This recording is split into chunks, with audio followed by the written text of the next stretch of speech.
This Human Capital podcast is brought to you by GoalSpan, a performance management app that helps you set goals, get real time feedback, run reviews, and align your workforce around what's most important. With GoalSpan, you can integrate with all your favorite HR and payroll apps. To learn more, go to goalspan.com.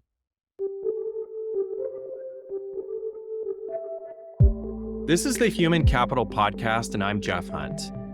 Today, I would like to welcome you to an episode that I hope will be both enlightening and transformative. My guest is going to help me dive into a topic that is increasingly crucial in our hyper-connected world, the art of being present. In an age where the average person checks their phone 144 times a day, and where 60% of our work communications are conducted digitally, the challenge of maintaining genuine social presence is more pressing than ever. Companies across the globe are grappling with the consequences of a digitally distracted workforce. From reduced productivity, which costs the US economy an estimated $650 billion a year, to the erosion of interpersonal relationships that are the bedrock of creative collaboration and trust, the stakes couldn't be higher. The pandemic has further blurred the lines between work and home, making the task of being truly present even more challenging. It's against this backdrop that I'm honored to welcome Janine Turner to the mic. Janine is the author of a book titled Being Present.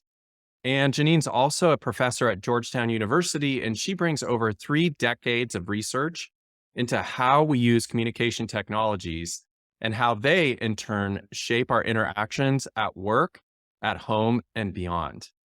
Welcome, Janine. Hi, thank you so much for having me on. It's great to have you on the show. And this is a topic that a lot of people aren't talking about, but they're dealing with every day, whether they like it or not, in our connected world, right? Absolutely. I just finished reading your book, and I really appreciated how you've eliminated much of the ambiguity around the different ways that we interact digitally and how they impact us. hmm And I'm curious, Janine, what prompted you to originally write this book? Well, thanks so much for asking me about that because my original research what got me interested in that was I had the opportunity to work with America Online right when they were coming out with the instant messaging kind of technology. And I remember thinking, wow, that is challenging to be on my think about being on my computer and then all of a sudden a message comes up and I have to try to deal with that right now. I can't imagine how hard, or a lot of those employees had it on their phone. And there was already norm challenges where executives were like, wow, someone's looking at their phone because they got a message while they're in a meeting with me. And I just saw it. I thought, I can't imagine how hard it is to stay connected and how challenging this distraction was. And then I just saw it getting larger and larger and larger in so many different aspects of our lives. And now it's such a norm that people don't even pay attention to it anymore. That's right. That's what's so incredible. And so this is one of the things I like about this topic in your book is like, okay, people, it's important to pay attention to this Right. because it's impacting and influencing and infiltrating every area of our life. It's Yes. influencing work, it's influencing home, it's influencing personal relationships. And Right. so when we hit the pause button and we have an opportunity to have a resource like your book and to have these types of conversations, it Yeah. feels like can really create some new learning and understanding of the ways that we need to be intentional. I love the way you ended that sentence with being intentional because I really think that's what it's about. I feel like this device that diffused into our lives and then we just kind of accepted.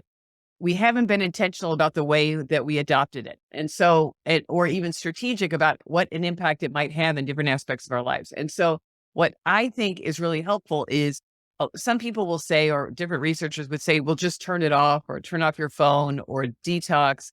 And I think those are helpful strategies, but I think they are also not realistic in light of the very interconnected worlds that we're in. So if I'm on a team and they need this response by a certain time, or they're meeting with a customer, there's an expectations of an immediate response, or I have a family member that's sick and they need to be able to connect it, or a child that has this connection. So what's different about now that we didn't have even like 20 years ago was this availability and immediacy expectation.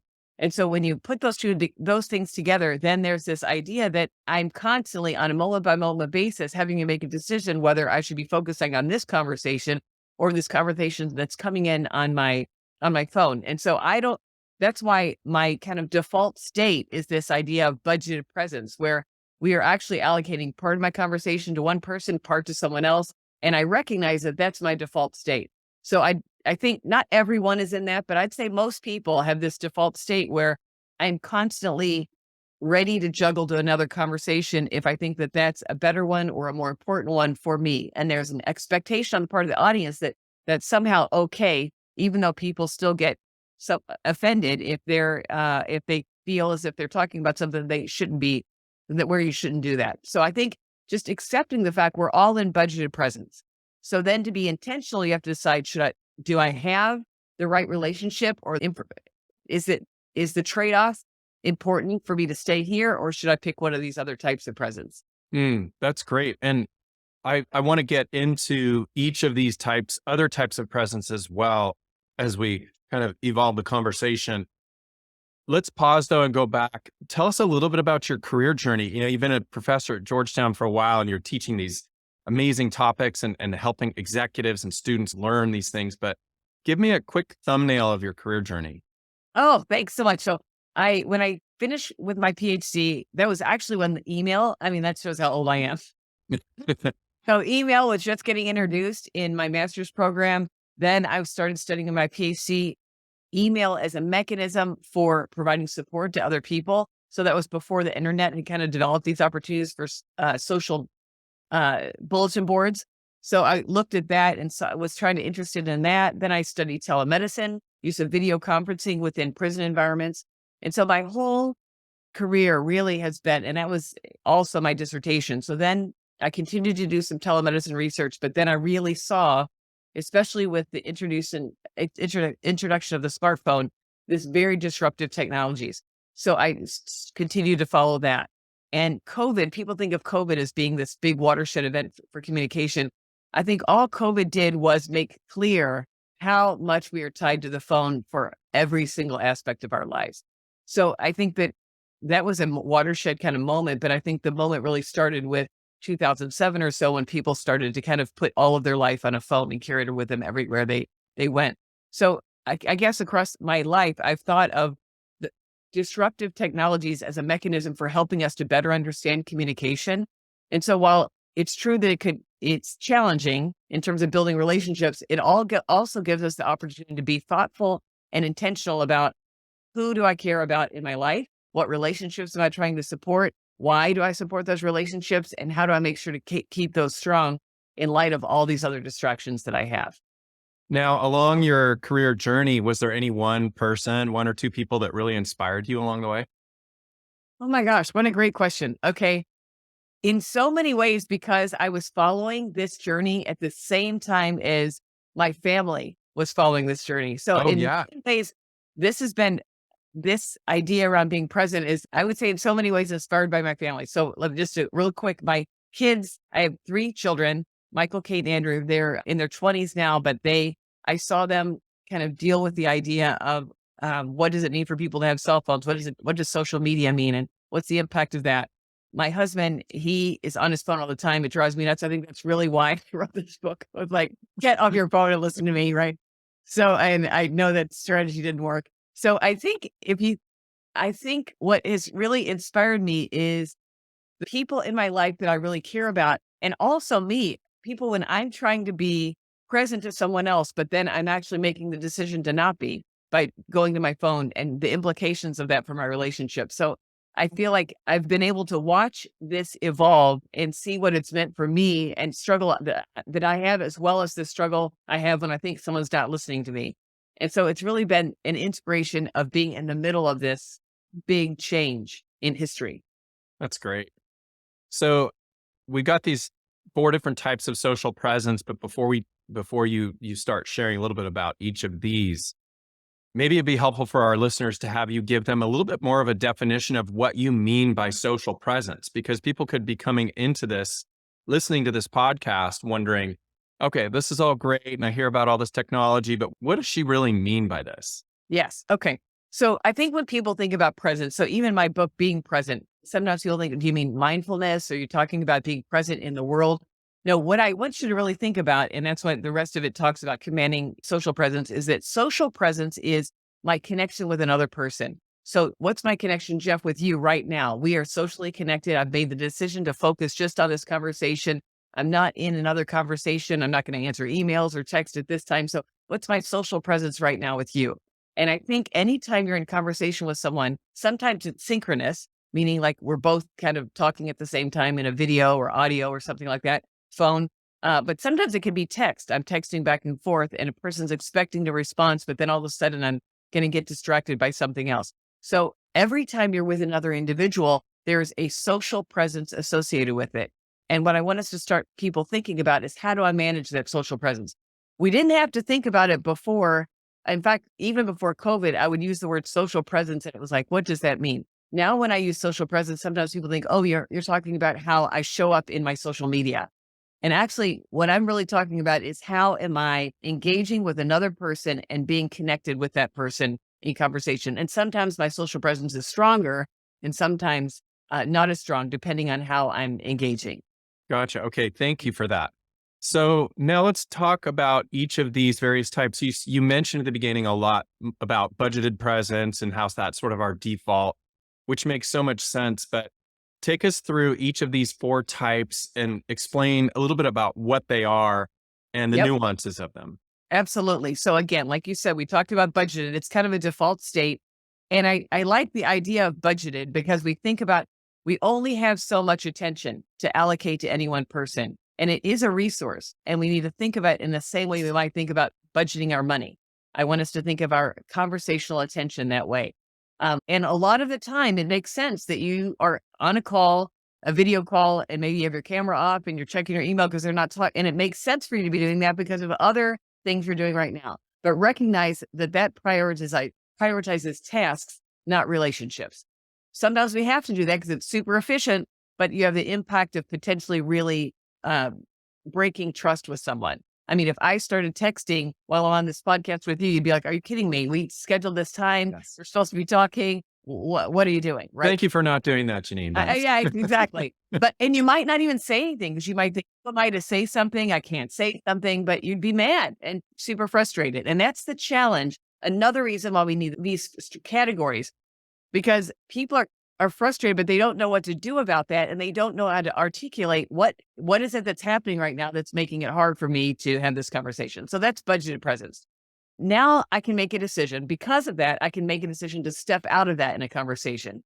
When I'm doing that, I'm going to have to do something about the presence that you're in. So if I'm in budgeted presence and you're in budgeted presence, we're totally fine with that because we're both managing each other as an allocation of time, right?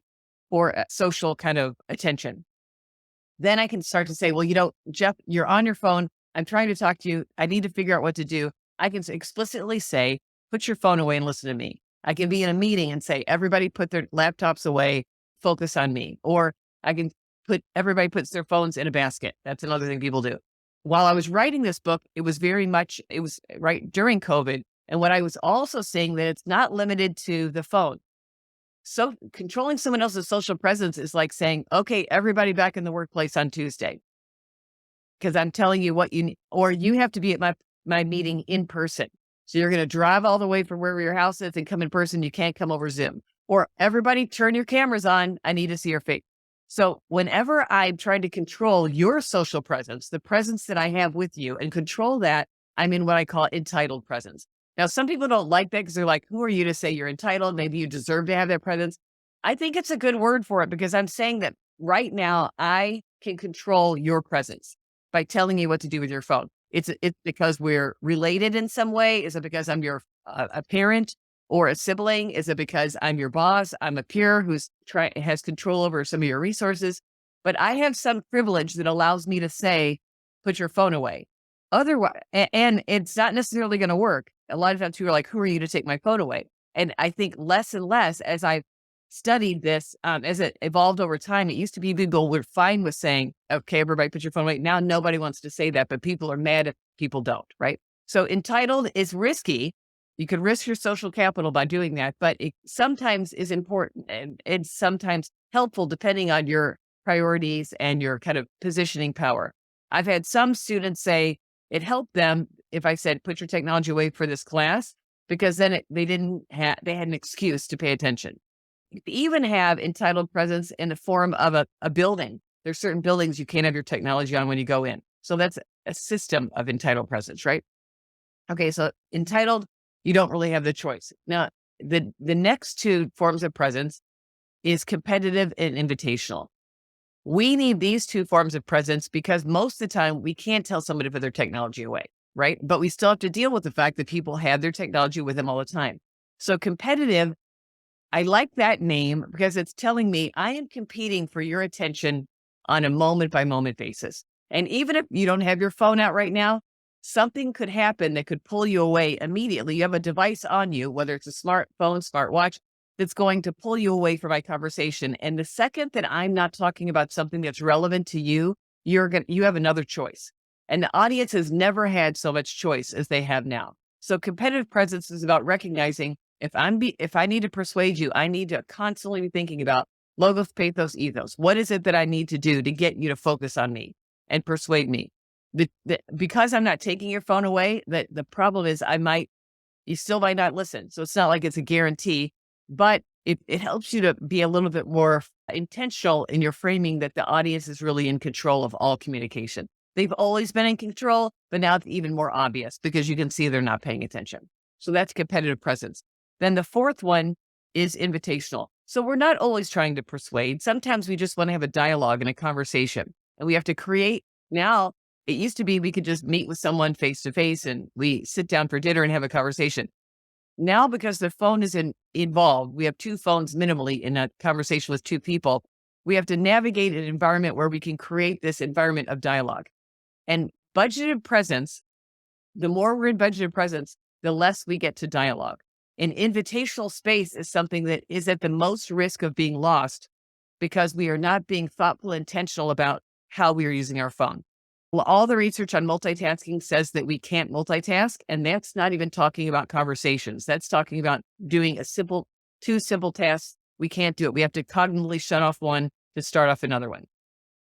Multi-communication, where I'm engaging in multiple conversations once. I'm in a video call with you while I'm also texting or emailing. That's multiple conversations at once. That's much more complex than just a task. That's a very complex task. I'm managing my role with you, my belief with my experience with you, my history with you, and this other one at the same time. So invitational is saying, I'm only going to focus on one conversation at a time. I'm not going to multitask. And I want to create an environment where we can have a dialogue. So that's the fourth. I can't tell you what to do with your phone, but I'm going to say to you, hey, I'd really like to have a conversation. This is what I like to talk to you about. And what can we do to create an environment where we can have that conversation? I'm just reflecting on these in different ways and how they may show up. And I'm also reflecting on the importance of really understanding what sort of communication you're needing and what content you are communicating in advance to help you determine which of these is most appropriate. For instance, with entitled presence, you may have a CEO that is needing to do a video meeting with the company to communicate a very difficult piece of information. And it might be about market conditions or strategic changes within the company or a series of layoffs that's coming up or a significant change in one of the executives' roles. And if that CEO comes into that meeting saying, hey, I'm about to communicate some very important information and I need you to put away your devices, then all of a sudden that explicit communication not only prompts people to say, okay, this is going to be a different type of meeting than we're normally used to, but it also allows them to be more receptive to this type of entitled presence versus if I just show up and because of my title or position in the company or my authority with the people I'm with, I just say, put your phones away. We're not going to talk, we're not going to be talking online in these social medias other than this conversation right here. Does that make sense? Right. No, I think I love the way you put that because I think we have to, what I hope these four types of presence allow us to do is be very intentional and also explicit about the type of presence we want. So I'm going into a meeting and I say, and maybe the meeting's coming up on Friday. I might say, I need undivided attention and I don't want phones at that meeting, right? You almost have to let people know in advance. I mean, if I came in and said no phones in a meeting where I hadn't give some, then they might say, oh, well, I actually have this other thing going on and I planned these two things during this meeting. And otherwise, I wouldn't have attended this meeting. So you really have to almost give people a warning or a plan. But you might have part of the meeting is entitled presence. I really want your full undivided attention. And maybe you have another part of the meeting that's invitational. I'd like to have a dialogue and I just want us focused on this. And sometimes people will say, well, what's the difference between entitled and invitational? I think as you move, the entitled is kind of on one end of the continuum. Put your phone away and listen to me. Come into the office. And I think sometimes you have the right to do that, depending on your status or situation. I think you should probably still give people warning. But the invitational, as you move towards it, more invitational, it's more of a collaborative conversation. When can we have a conversation and a dialogue about this? I really want to create space for us to do that. And what's the best way to do that to make sure that we do that? And then one other thing you said, which I think made a lot of sense, is in one meeting, you could have like two or three types of presence, but signaling what I expect in those helps people to understand how much attention they need, because the default state is on my phone doing two or three things at the same time.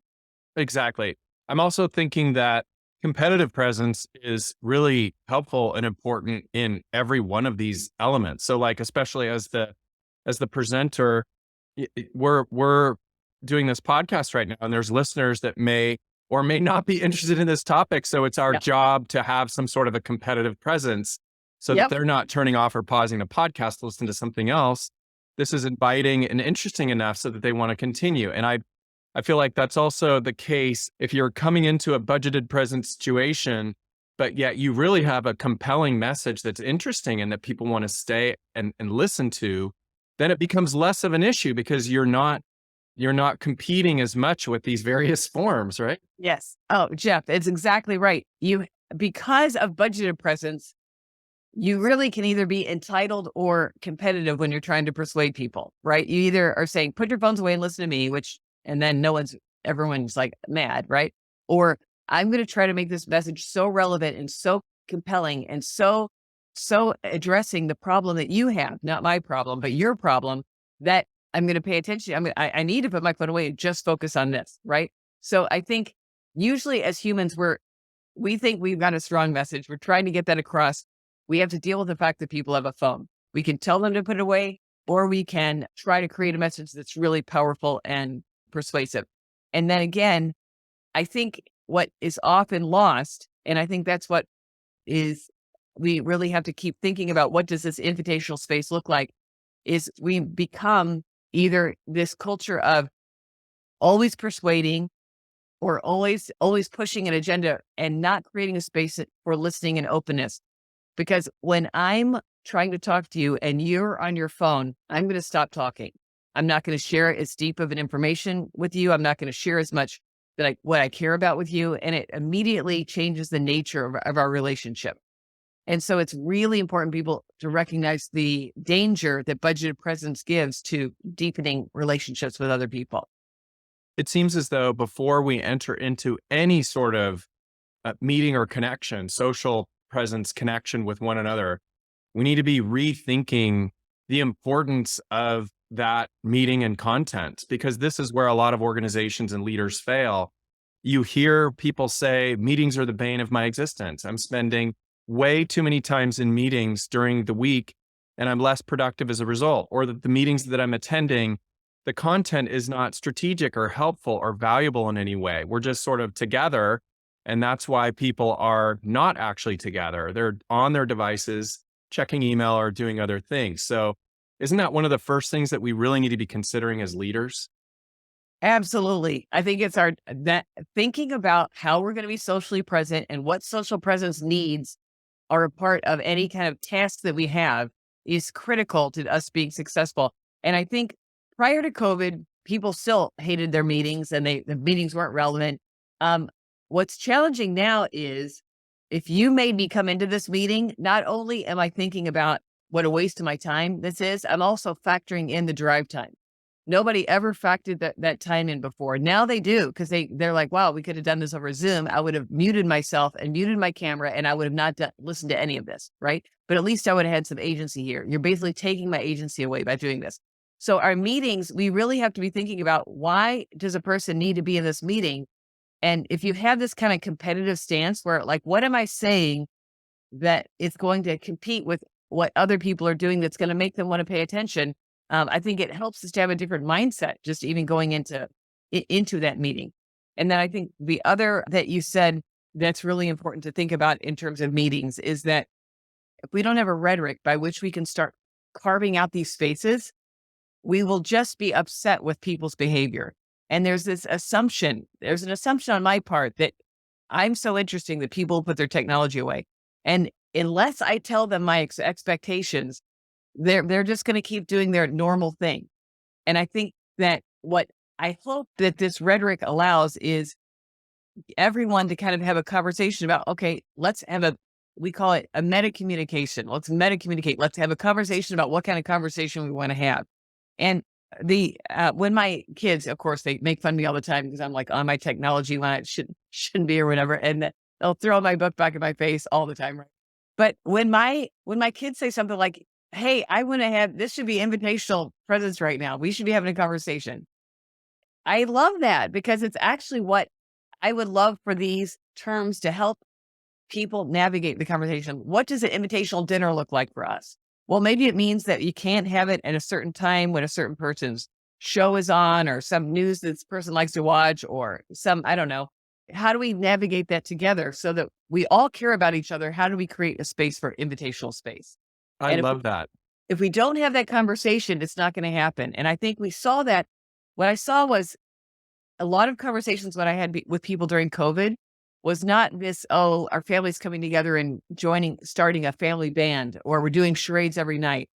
A lot of conversations I had were people saying how everyone just went to their own room and no one could agree on a movie. So everyone just watched on their own device the movie they chose. And what's happened in our family lives is that this technology infiltrated that home life, and we didn't have a common task or goal as a family. And so that happened. And then now we don't have this invitational space at home and dialogue. We're just logistic, moving from task to task to task.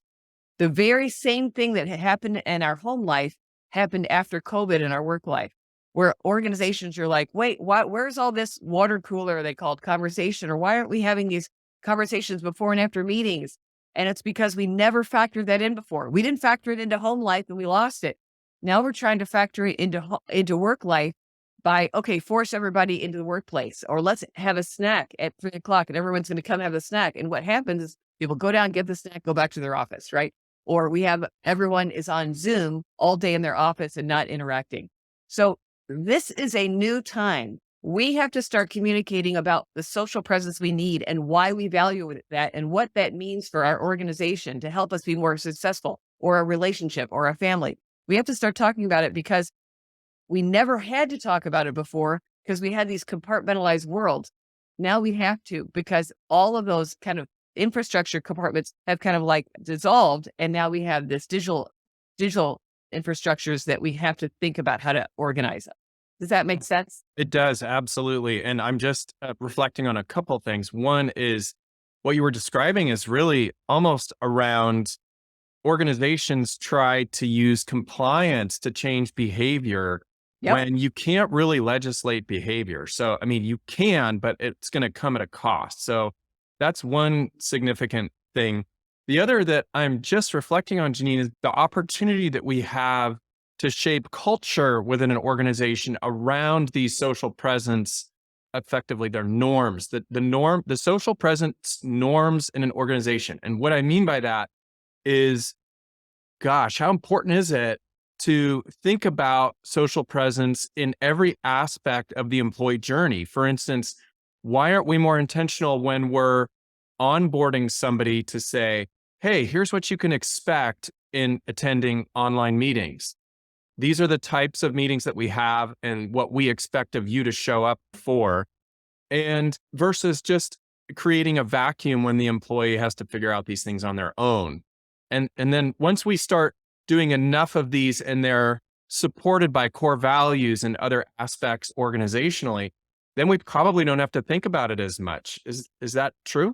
I think by making it explicit, you those norms come with those explicit kind of conversations. So if I'm going to have an invitational meeting, there's some norms associated with what that looks like. And it means we're not looking at our phones. We're just focused on that meeting.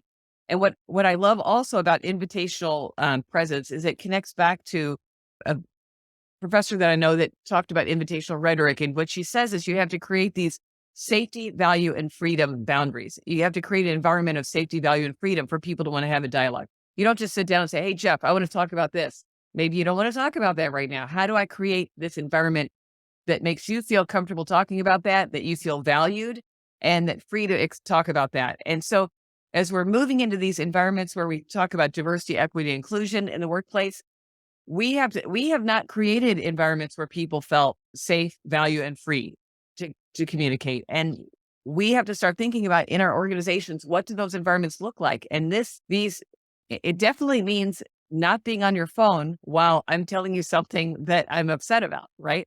So what we need to do is really, what I think can be helpful is for us to spend time as organizations trying to understand what type of meetings are we having, what are our expectations around this, and how do we help people to understand what those norms mean so we can all feel successful.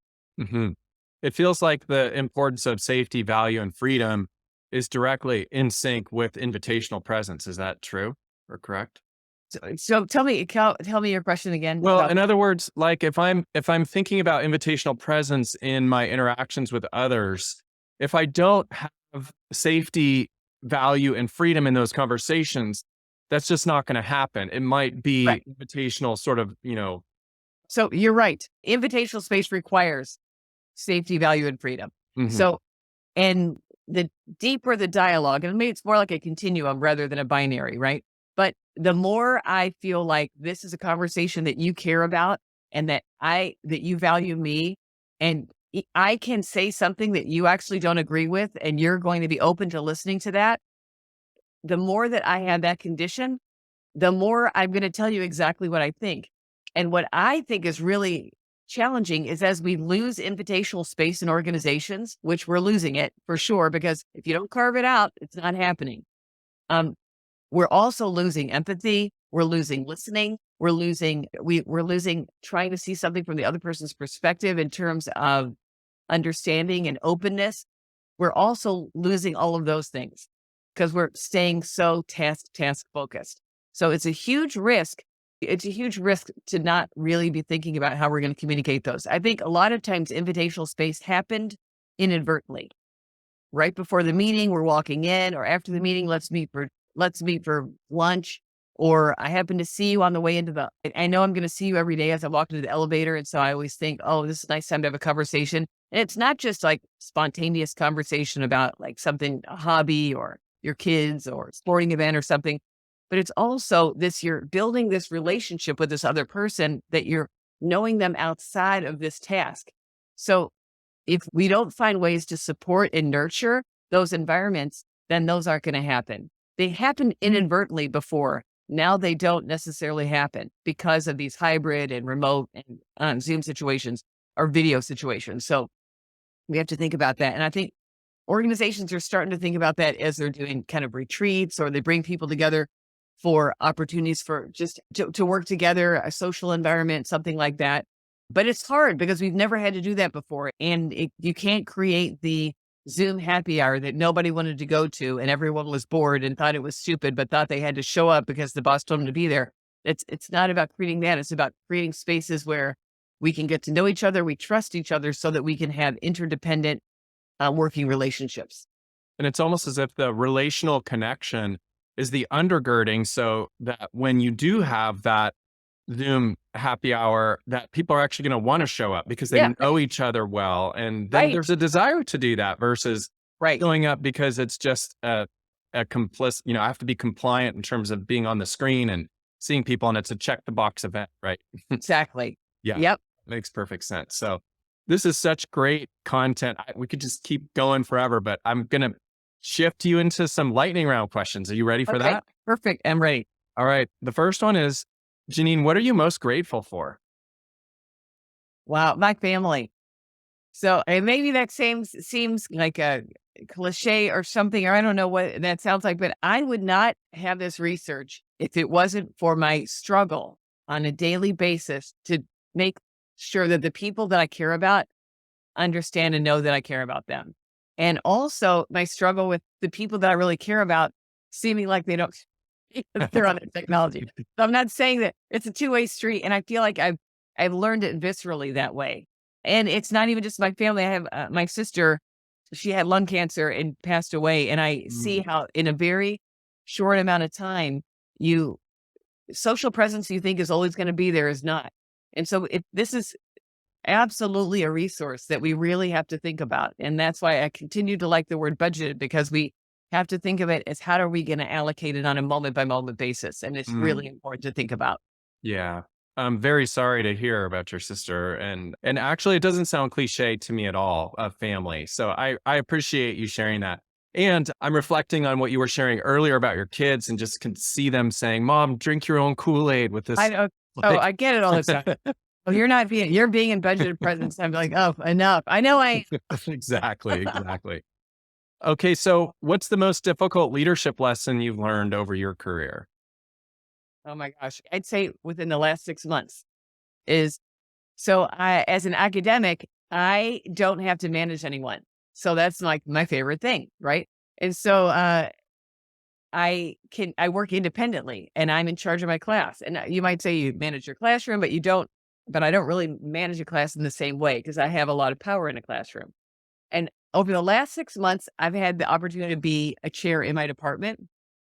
And I've never felt like a worse communicator than I do now. I'll have to tell you, it really has helped me to think back to so many executive education lectures that I do on communication and influence and persuasion. And this is how you get people to do things. And this, I feel like it's been super humbling for me about how to communicate, but it's also super helpful. I guess that's the last 6 months or so as I've been trying to think about how do I put into practice things that I say are really, really important? And how do I live those things? It's been really exciting for me, and also I think it's helped me to be a better leader. Learning and growth is available at any time in our life, right? At any point in Absolutely. our career, no Yeah. doubt. Who's one person you would interview if you could, living or not?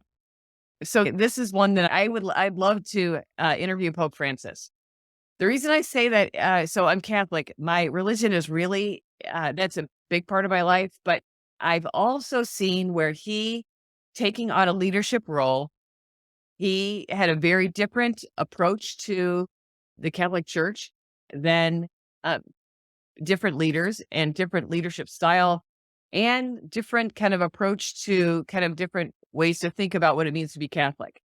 And as a communicator, that's a very hard thing to do, whether you're religious or not. But if you're a leader and you're joining an organization that has very strong mission and your goal is to try to shepherd all of those different perspectives, and you're also joining in a time of a lot of uncertainty, and then you're also coming from taking over from a different leader that had a different approach. I'd just love to hear his thoughts about how he's navigated that, especially now when you think about so many places that we're trying to better understand what is the role of religion in society and how do we and the impact on politics and everything. I think it'd be interesting to hear what he has to say. What's a top book recommendation that you might have for our listeners? You know, a book that I love that I work with my students all the time when I think about challenging conversations and difficult conversations. There's a book by I think it's Penguin Press, but it's Harvard Business Review authors of difficult conversations, how to discuss what matters most. It's a great book with very great strategies on thinking about challenging conversations. And as I think about invitational presence and what that means, so many difficult conversations go within the context of that. So, how do you stay open and understand a conversation from multiple points of view? It's really good, really short, really easy to read. when you think about our talk, what are one or two really important takeaways to leave our listeners with? So I love your response. I love our conversation because I feel like so often you connected so much with this idea of we need to be explicit about our expectations. We've never had to talk about how someone uses a device like a cell phone within the context of conversation. That is a relatively recent phenomenon. And so we don't know how to do it. It came in to our life without communication strategies for how to deal with that. And then it became problematic. So I feel like a big takeaway is whether you use my strategies of these 4 types of presence or not, communicate your expectations for the type of social presence you need in every conversation and think about them as a leader going into a conversation so that you can communicate them. And I think that really will help everyone to feel a little bit more up to speed on what their expectations are and will be less likely to create disappointment. Now, often I try to set up a specific expectation and people still don't do it. Like my classes, students still stay on their phone even if I ask them not to, right? But at least you set up the expectation and you help people to understand what your expectations were. We have to do that now. We didn't have to do that before. Everyone has to do that now. And it's not a generational issue. It's not like, oh, younger people are good with their phones and older people not good with their phones. None of us are good with managing our digital devices. And we all have to have this conversation with the people we care about or the people that we're working with.